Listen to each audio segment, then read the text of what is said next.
Hello friends, आप सभी का भावना की रसोई में स्वागत है। आज हम बना रहे हैं उड़द की दाल के बिल्कुल सॉफ्ट और स्पॉन्जी दही बड़े। देखिए, हम इन्हें स्पून से काट रहे हैं और ये कितनी आसानी से कट हो जा रहा है। हमें इसमें कोई प्रेशर नहीं लगाना पड़ रहा है, ये आपको देखने से ही पता चल रहा होगा। तो चलिए शुरू करते हैं उड़द की दाल का बड़ा बनाना। इसके लिए हमें सबसे पहले हाफ़ कप दाल को हमने 5 से 6 घंटे भिगो के रख दिया था। भीगने के बाद हम इसे पानी निकाल के चेक कर रहे हैं कि ये दाल अच्छे से गल गई है कि नहीं, यानी फूल चुकी है नहीं। हमने नाखून लगा के चेक किया कि दाल फूल चुकी है। अब इसे एक मिक्सर जार में डाल के इसका बिल्कुल स्मूथ पेस्ट बनाना है। हमें इसका दरदरा या दानेदार पेस्ट नहीं बनाना है, या दाल में कोई भी दाना नहीं रहना चाहिए। दाल को हम एक ही डायरेक्शन में फेंटेंगे, इससे दाल में अच्छे से हवा भर जाएगी और हमारे जो दही बड़े हैं बिल्कुल सॉफ्ट और फ्लफी बनेंगे। यह है टिप नंबर 1। अब हमारी दाल फिट कर तैयार हो चुकी है। अब इसे हम चेक करेंगे कि हमारी दाल अच्छे से फिट चुकी है कि नहीं। इसके लिए हम एक पानी का बाउल लेंगे, उसमें जो दाल हमने फेंटी है उसका एक ड्रॉप डालेंगे। अगर ड्रॉप ऊपर रहा तो समझ लीजिए कि हमारी दाल फिट के तैयार, और ड्रॉप नीचे जाके पानी के तले में बैठ गया तो वो हमारी दाल अभी तैयार नहीं हुई है। अब हम एक कढ़ाई में ऑयल गरम करेंगे। ऑयल को हमें अच्छे से गरम करना है। ऑयल ना बहुत तेज़ गरम हो ना बहुत कम गरम हो।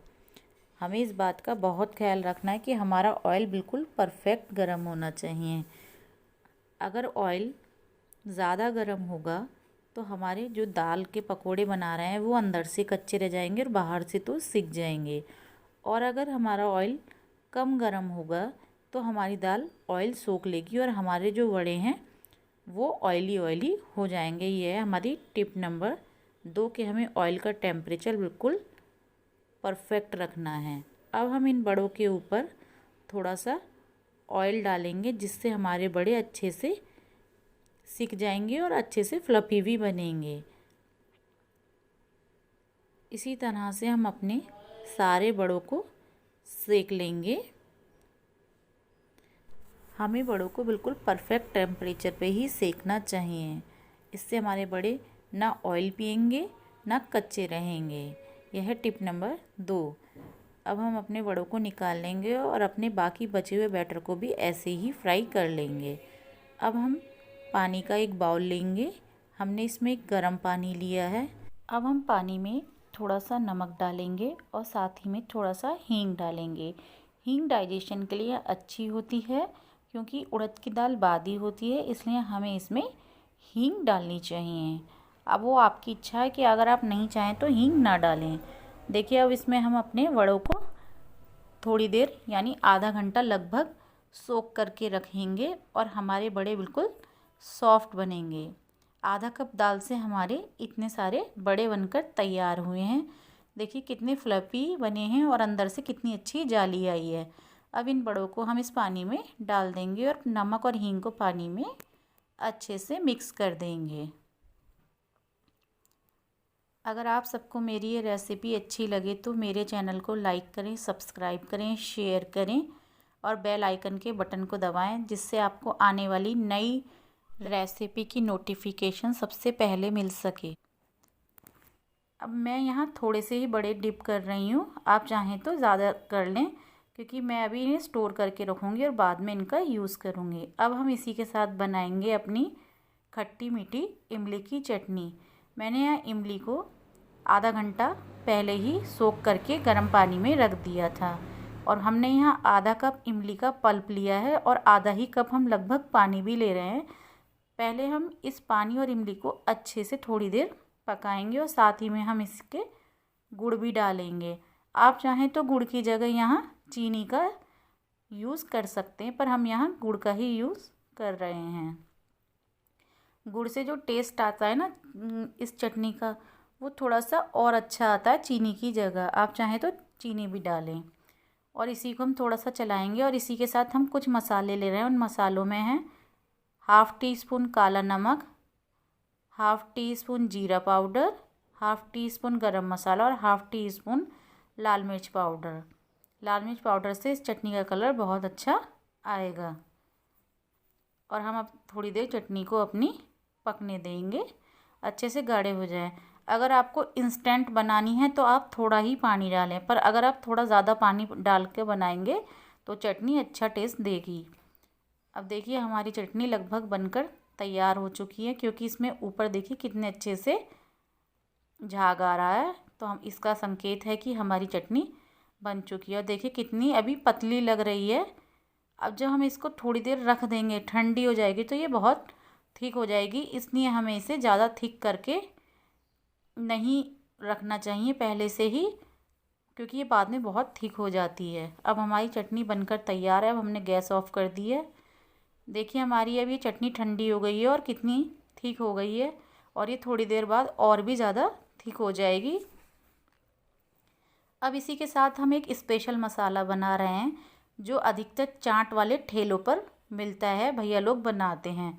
इसके लिए हम यहाँ डालना है 1 टीस्पून जीरा, इसी के साथ 10 से 15 लौंग, 1 टीस्पून से थोड़ा कम अजवाइन, जितना जीरा लिया है उससे थोड़ा सा कम हमें अजवाइन लेना है, और 10 से 15 ही हमें इसी के साथ काली मिर्च भी लेनी है। और इन सबको हमें अच्छे से रोस्ट करना है, जब तक इनका कलर ना चेंज हो जाए हमें तब तक इन्हें अच्छे से रोस्ट करना है। इस फॉर्म तक हमें रोस्ट करना है, जलाना नहीं है, बस अच्छे से, बहुत अच्छे से रोस्ट करना है। जलाने से पहले ही हमें इसे निकाल लेना है एक प्लेट में और थोड़ा ठंडा होने देना है।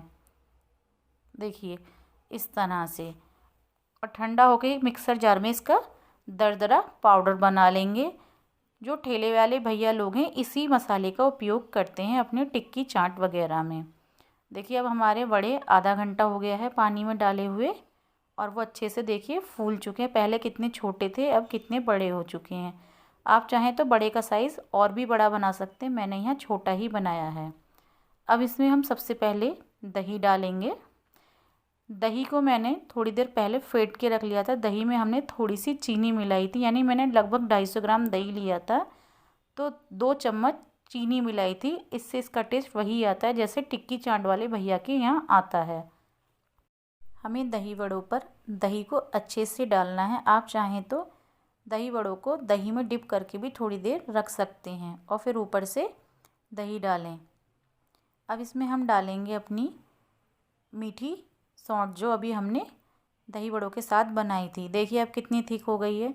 जैसे जैसे सौंठ ये ठंडी होती रहेगी, ये वैसे ही थिक होती रहेगी, इसलिए हमें इसे थोड़ा सा लिक्विड उतार लेना चाहिए गैस से। अब इसे हम अपने दही वड़ों पे डालेंगे, या आप अपनी इच्छा के अनुसार या स्वाद के अनुसार दही वड़ों पे डालें। इसी के साथ अब हम डालेंगे घर की बनी हुई यानी होममेड ग्रीन चटनी। इस ग्रीन चटनी को डालना दही वड़ों पे, बहुत अच्छा टेस्ट आता है इस चटनी से। ये भी होममेड है। अगर आप चाहेंगे तो मैं आपको इसकी रेसिपी ज़रूर बताऊंगी, आप कमेंट कीजिएगा अगर आपको इसकी रेसिपी चाहिए। इसे हम थोड़ा सा ही डालेंगे, ज़्यादा नहीं डालना है, बस टेस्ट के लिए। इसी के साथ अब हम डालेंगे अपना ये लाल मिर्च पाउडर। ये हमें बहुत थोड़ा सा डालना है।